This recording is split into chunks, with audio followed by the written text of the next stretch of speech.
আল্লাহ বলছেন যে খাও পান করো, বেশি খাও না, বেশি পান করো না। নিশ্চয় বেশি খাওয়া বেশি পান করাকে আল্লাহ ঘৃণা করেন। আল্লাহর নবী বলেছেন যে 3 ভাগে খাও, 1 ভাগ খাদ্য, 1 ভাগ পানি, আর 1 ভাগ শ্বাস প্রশ্বাস। পেট যদি খুব বেশি ভর্তি হয়ে যায় তাহলে শ্বাসের অসুবিধা হবে, রোগ হবেই।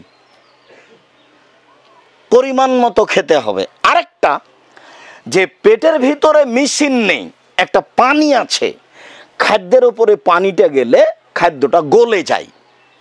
এখন যদি খাদ্য বেশি হয়ে যায় তাহলে শরীরে ওই পরিমাণ পানি দিতে পারবে না।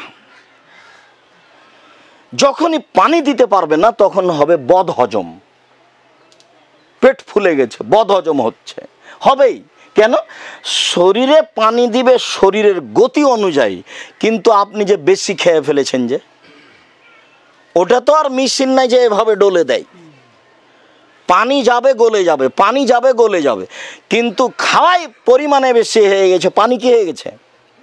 কমে গেছে, তখন বদহজম হবেই। এই জন্য আল্লাহ বলছেন খাও পান করো, বেশি খাও না, বেশি পান করো না।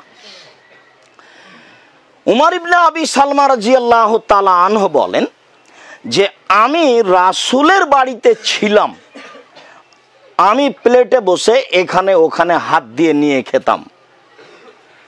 আমি প্রায় 8-10 মাস থেকে রোহিঙ্গাদের আপনাদের কাছে আসছি, তো আপনাদের বাচ্চা ছেলে মেয়েগুলির ব্যাপারে আমার খুব খারাপ দুর্বল ধারণা। মানে আপনারা যারা বাপ মা তারা ছেলে মেয়েকে ভালোভাবে লালন পালন করতে পারছেন না, যেটা আমি দেখতে পাচ্ছি, যেটা বাপ মায়ের দরকার প্রয়োজন ছিল। তো এখন ও বলছে যে আমি রাসূলের বাড়িতে ছিলাম, খেতে বসে একবার ওখান থেকে নিতাম, একবার ওখান থেকে নিতাম।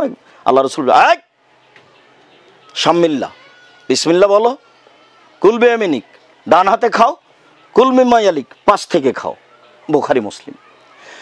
একসাথে আল্লাহর নবী বাড়ির ছেলেটাকে 3টে কথা বললেন।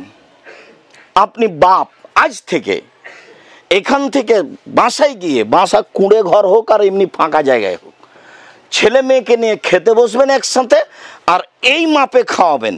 এই বিসমিল্লাহ বলো, ডান হাতে খাও, পাশ থেকে খাও। বিসমিল্লাহ কেন? হুযায়ফা রাদিয়াল্লাহু তাআলা আনহু বলেন ইন্না শাইতানা ইস্তাহিল্লু তা'আমা আন লা ইযকারা ইসমুল্লাহ আলাইহি, নিশ্চয় শয়তান ওই খাদ্য খায় যে খাদ্যে বিসমিল্লাহ বলা হয় না। খাবে, বিসমিল্লাহ না বললে শয়তান ও খাদ্য খাবেই। আপনার বাচ্চাটা আপনার স্ত্রীর দুধ খায়, এখন আমার ভাষা বুঝতে পারছেন কিনা, আপনার ছোট বাচ্চাটা আপনার স্ত্রীর দুধ খায়, যতবার বাচ্চাকে দুধে মুখ লাগাবে ততবার মাকে বলতে হবে বিসমিল্লাহ। মা যদি বিসমিল্লাহ না বলে এই দুধ শয়তান খাবে, নিশ্চিত খাবে, অবধারিত খাবে। আল্লাহর নবী বলেছেন খাবে, অতএব খাবেই খাবে। বুঝাতে পারি না ভালো করে মনে হয়। হাদিস বুখারী মুসলিম। আপনি যদি বিসমিল্লাহ না বলেন তো সেই খাদ্য কে খাবে? শয়তান খাবে। আপনি বুঝতে পারেন আর না পারেন, আল্লাহর নবী বলেছেন খাবে, অতএব খাবেই খাবে।